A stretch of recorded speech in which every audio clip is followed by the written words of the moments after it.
Hi guys! Ayun, wow, sa wakas, natuloy din ang aming podcast. After 10 years. 10 years ba? Oo, ang dami pong nagtatanong sa akin kung meron daw akong podcast or yun nga, pero ito na po talaga yun. Anyway, sa mga hindi po nakakakilala, ako nga po pala si Almira Shiel and here's my brother, Dwayne. Oo, or Kuya Dwayne, di ba? So ready ka na ba? Oo. Ngayon, sabihin ko na, welcome sa unang edisyon ng In the Right Corner Podcast with Almira Shiel and Dwayne. Brought to you by, wala pa kaming sponsor. Magkakaroon pa lang. Magkakaroon pa lang. Unang episode pa lang. Huwag kang abusado. Oo, mina-manifest na. Manifest ba tawag ba English? Manifestation. Oo. So, explain lang namin bakit In the Right Corner yung naging, pangalan ng podcast namin. Tapos kung makikita nyo, meron kaming heart and brain. Oo. Ibig sabihin lang po niyan, mas matalino po siya, mas mabait po ako. Hindi naman. Dahil si Kuya po, most of the time, pag tinitignan niyo yung mga bagay-bagay, like yung mga scenarios or yung mga situations, lagi siya objective. Tama ba? Objective? Objective. Oo. Factual. As much as possible. Oo. Minsan walang emosyon, gano'n. Mas ako po yung maganon. So sa podcast po na to, mag-uusap po tayo ng iba't ibang mga topics or yung mga common na gustong, alam mo yon, yung gustong pakinggan ng mga different perspectives ng mga tao-tao. Baka naman sakaling may mapulot lang sila sa amin. Oh, will make sense of mga hanash natin sa buhay. Oo. Lagi naman namin itong ginagawa. Sa totoo lang, minsan nauuwi lang sa away. Oo. Dahil sa kung sino nang manlilibre ng merienda, gano'n. Pero, most of the time, mas nakikinig ako sa kanya, oo. Hindi rin. Parang hindi naman totoo. Joke lang, gagi, to podcast, kunwari mabait ako dito. So, kailangan mo sumang-ayon. At dahil nga po dyan, dahil ngayon nyo lang nakilala si Kuya, yes, apakaganda ng ating pilot episode ngayon. Oo.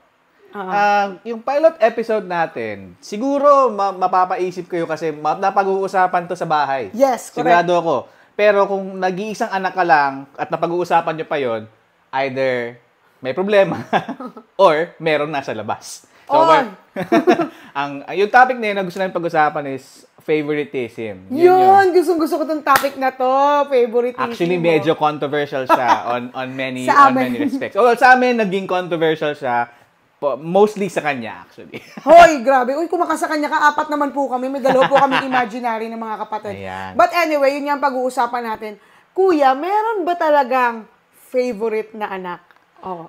Mahirap siya sagutin diretso kasi kapag ka magulang ka, di ba? For example, ako magulang na rin kasi ako, no? Magulang ka talaga. At magulang din ako sa pera.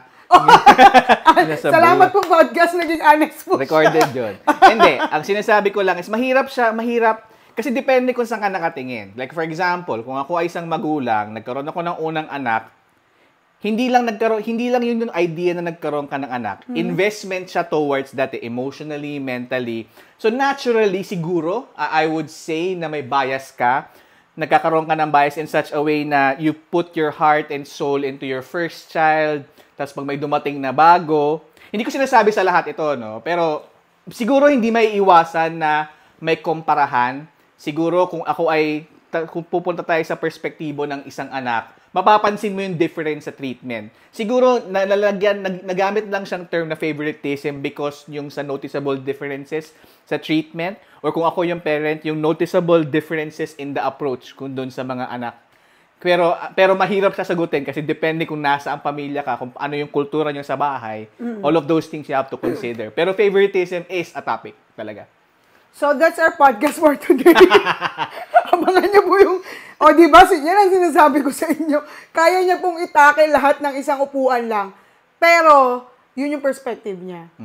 Siyempre, may mga perspective din naman yung mga tulad naming feeling ko, Ako personally, hindi ako favorite. So, ibig sabihin ba, naramdaman mo na hindi ka naging favorite? At some point, oo. Oo. Kasi dati laging ganon, sa amin, no? Ang nangyari kasi, pag naiisip ko nun, si Kuya lagi siyang hinahanap.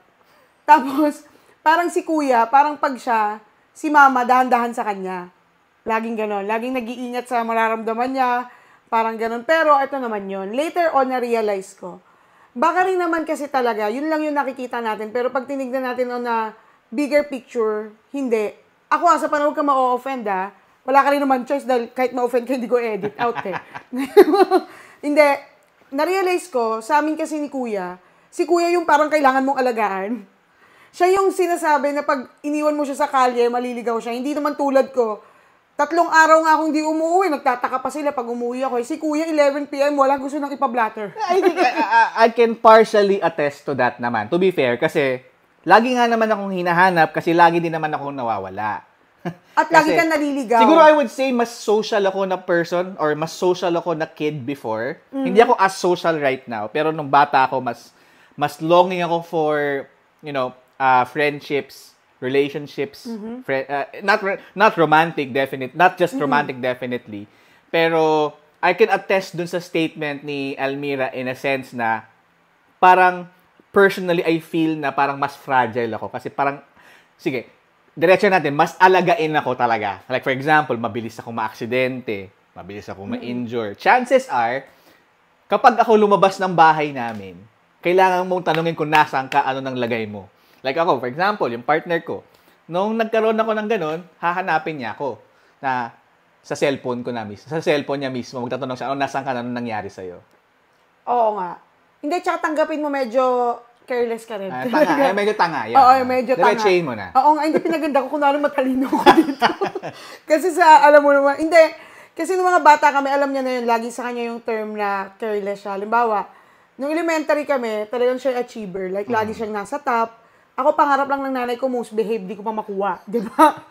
Pero, pagdating sa mga clearance, ako kompleto na. Siya yung clearance niya, nawawala.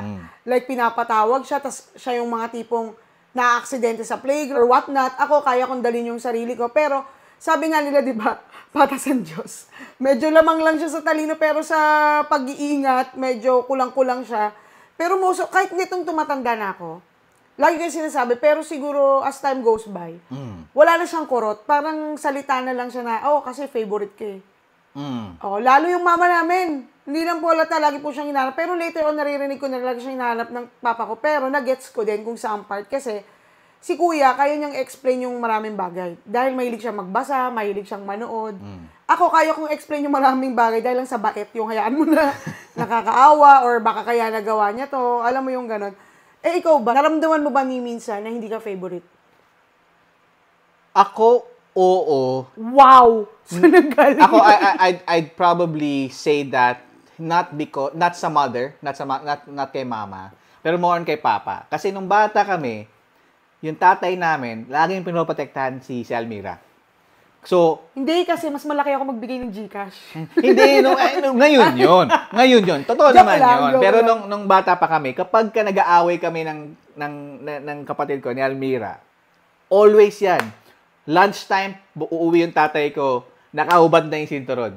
Matik yun. Kasi umiiyak na to bago pumasok ng bahay yung tatay ko eh. My God, hindi ko na siya naaalala. Naalala ko yun. Minsan nga napapansin ko yung tatay ko, napapansin din niya na nauuna yung buckle sa dulo.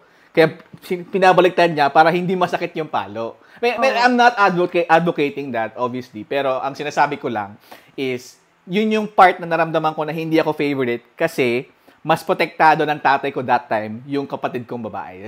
In that case, Almira. So, oo, naramdaman ko siya. Pero sa mother, I would agree with you. Medyo napamper ako ng nanay ko to a good extent. Sorry for that. Hindi, seryoso. Hindi ko alam at hindi ko naalala. O di ba? Ngayon yung makikita yung kahalaga na nagkakaroon kayo ng conversation. Ito nga, dahil pa sa podcast. Hindi ko alam kasi all this time, akala ko ikaw yung favorite. Akala ko talaga, hindi mo na-feel yung ganyan. Pero dahil hindi ko na naalala, dahil goldfish ako, 3 seconds lang memory ko. Pero alam, disclaimer yung parents po namin, hindi po sila yung nambubugbog na nanakit. Dahil just talaga. Because nabanggit yung sinturon. Tatay namin, sut-sut lang, nanginginig na kami. Scare tactic. I would say scare tactic. Sut-sut. Hubad sinturon, panakot, all of those things. Hindi naman, hindi. I mean, kung laki kami ng ganun, iba kaming lumaki. Definitely. Alam mo, walang halong chararata. Hindi ko alam na may ganyan kang side. Kasi hindi ko naaalala. Siguro kung may side na ganun, medyo malaki na eh. It was a matter of me, parang, siguro, it took me quicker to grow, to overcome yung bad feeling na inferior ako over you sa tatay ko. Parang sa tatay ko. May sarili kong tatay. Sa tatay natin. Wala na pa. sa tatay natin. mabilis ko siyang, mabilis akong nakaget over dun sa idea. Siguro na-outgrow ko siya right away, I would say. So, hindi siya naging issue siya nung bata ako, pero na-outgrow ko siya right away. Ako naman, in fairness, hindi ko naman naramdaman yung paano ba i-explain? O, yung kuya mo ganito, yung kuya mo ganyan, yung kuya mo ganon. Ako naman naramdaman ko lang siya sa mga parts na parang pag siya'y laging hinahanap, kahit ikaw yung nandyan. Pero parang ganon. Pero pag tumatanda ka na kasi, hindi mo na maisip. Tapos si kuya naman, ayan, Diyos ko, ako nga eh. Ito nga, mga 5 beses na aksidente sa motor. I mean, siya talaga yung tipong hahanapin mo. Siya talaga yung tipong hahanapin mo, tsaka aalalayan mo. So, alam mo yung feeling na parang ang hirap pala i-gauge, no? Siguro pag bata ka talaga, dahil yung idea ng favorite, konting kibot, kasi favorite ka eh. Kaya, sa kanya, 5 lang yung palo, tapos sa'yo, 3 lang. Kami in fairness sa amin nung mga bata kami, parehas naman kami, 100 Hail Mary, 100 Our Father. Nakaluhod sa munggo, asin, may libro. Tapos, may yakap. May yakap. May yakap at may kiss. Kahit awkward, kiss mo yung ganun. Pero yung, hindi feeling ko hindi naman naparamdam yung ganun. Siguro lately ko na lang naramdam kasi nga lagi nga siyang hinahanap. Tsaka si mama, may mga level si mama na yung pagkain hinahatid sa kanya. Kakatugigisingin siya, ilahatid yung pagkain sa kanya. Ganun eh. Kaya parang naging biruan siya na, favorite. To be fair, nung nararanasan ko yung pampering, yung mga favorable things from my mother, hindi ko naman siya nakita as if na favorite ako. It was nothing to me. Parang, ginagawa lang niya yung trabaho niya bilang nanay. I didn't realize until nagsilaki na kami, nagsimature na kami bilang individuals na parang may ganung feeling pala, and eventually we had to address it. Parang ako like in our conversations bilang magkapatid, ang sinasabi ko palagi sa kapatid ko, if that was the case, I couldn't help it. I don't have control over it. Kung ganun ako na-pamper ng nanay natin, ganun talaga. Pero it's not as if it's the end of the world. You can prove yourself habang buhay ka eh. Like, in your case, nauna man ako na, for example, to do things beyond, like sa helping the family and all. Pero when it came your time to do that, I don't think na hindi nagbago eh. Nagbago naman yung tingin sa'yo overall eh. I think ikaw na nga yung favorite ngayon eh. Oh. Wag mong ipasa favorite siya. Hindi, I mean, sa family namin, hindi siya issue. Pero may ganun. Ako may mga times, honest naman ako sa kanya, may mga kurot, pero ang buhay kasi hindi hinto dahil lang sa isang pakiramdam na nararamdaman mo. Like, for example, may isang event, tapos parang ikaw yung nandiyan, sasabihin nila, si kuya mo ganyan. May kurot. Pero alam kong kailangan ko umusad sa buhay kasi may mas mga malalaking bagay na kailangang mas pansinin. At saka, alam mo yung pag nasanay ka, parang okay, so parang ibabrush up mo lang siya sa idea. Tsaka I think, parang just having heard what you said right now, no, parang in and of itself, favoritism is not necessarily a problem. It only becomes a problem. Nagiging problema lang siya kapag hindi na pag-uusapan. Kasi pag, yan, like in our case, kung hindi na pag-usapan, hindi ma-address na. Oo nga. Di ba? Hindi siya ma-address. In fairness, ngayon ko lang nalaman na may ganung side, no? Communication is key, always, in general.